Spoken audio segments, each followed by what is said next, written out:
berdiri bersama berikan kepala, pejamkan mata sejenak.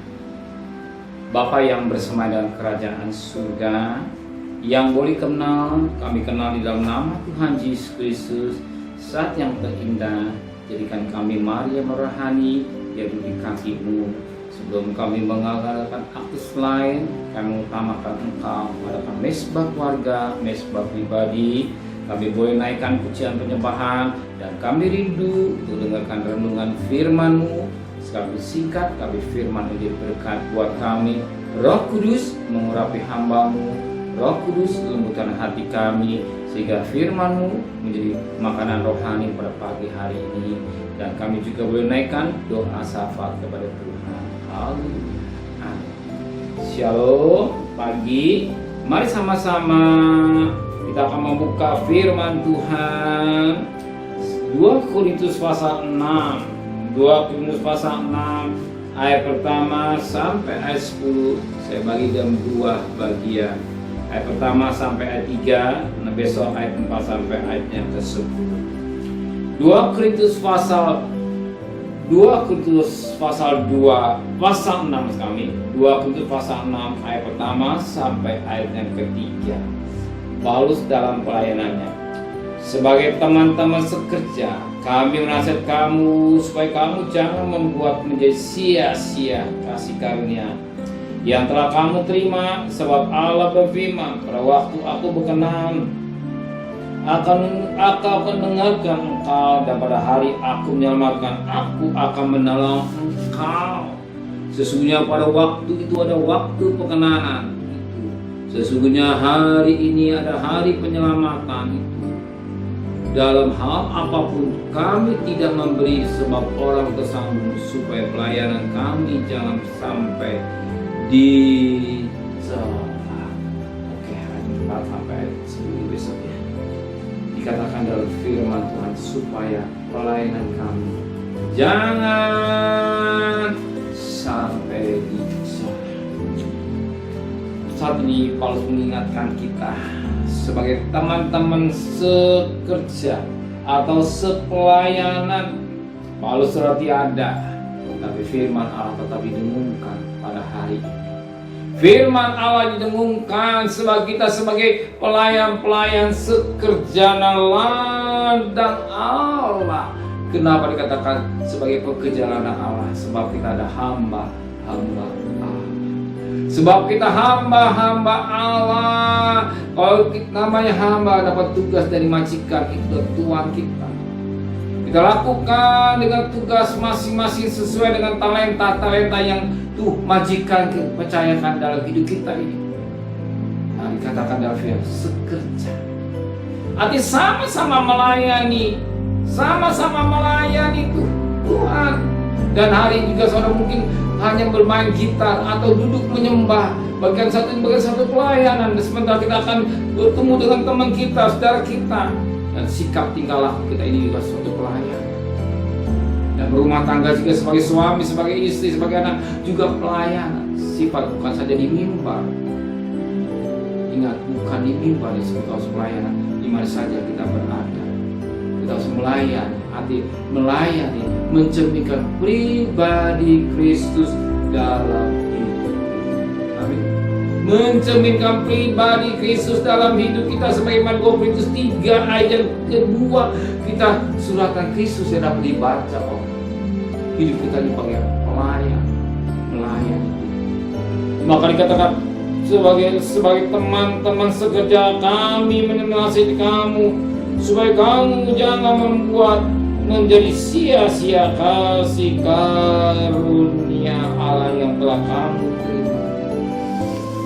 Firman Tuhan menasihati, jangan sampai sia-sia kasih karunia. Apa sia-sia? Sesuatu yang muncul, sesuatu yang tidak artinya, sia-sia. Bahkan Alkitab, sia-sia kamu bekerja. Oh, Tuhan tidak memberkati, sebab Tuhan memberkati waktu mau. Dan sudah memberkati. Sia-sia kamu bekerja kalau Tuhan tidak memberkati. Jadi kita sia-sia sesuatu yang sia tidak ada artinya. Tapi demikian juga jangan dikasih karunia Tuhan jadi sia-sia. Kenapa sia-sia? Kasih karunia Tuhan itu adalah korban Kristus. Sebagaimana Roma 6 ayat 23 yang berkata demikian. Roma 6 ayat yang ke-23 yang berkata demikian. Apa kata firman Allah? Roma 6 ayat yang ke-23, upah dosa adalah maut, tetapi kasih karunia hidup yang kekal dalam Kristus Yesus.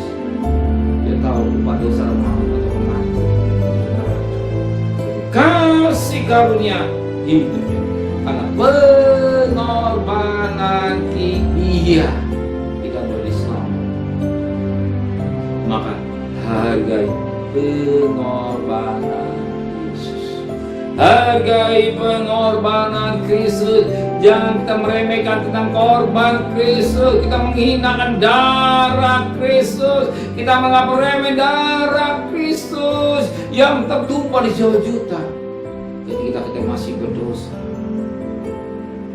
Kita diselamatkan bukan karena baik kita, karena kasih. Dan hari ini kita masih bisa bernapas semua karena kasih karunia.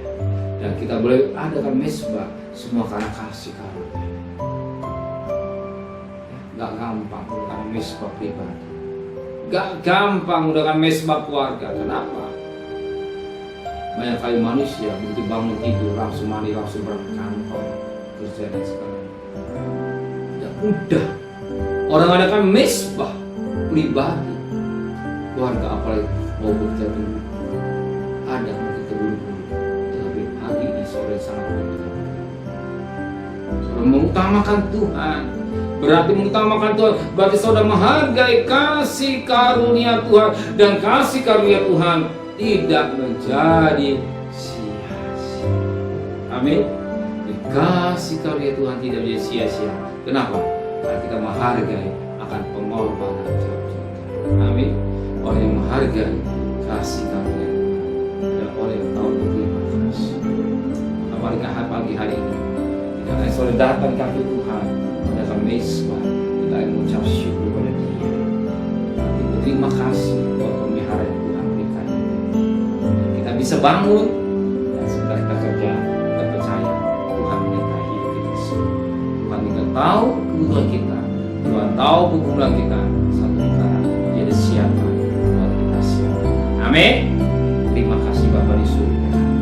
Jangan kami sebagai pelayan Tuhan, kami ada hamba-hamba Allah, jangan kami menjadi meremehkan kasih karunia Tuhan sehingga sia-sia pengorbanan Tuhan. Kami menjunjung tinggi akan pengorbanan juta-juta serta perjalanan kami bekerja, berdagang, sekolah, kuliah. Dengan selamat, pulang selamat, apa jadi kebutuhan kami cukupkan. Lebih pada Tuhan berkati Pak Presiden, Wakil Presiden, para Menteri, para Gubernur, para Bupati, para Wali Kota, para Camat, para Lurah, para RW, para RT, para medis, para relawan, para TNI, para Polri.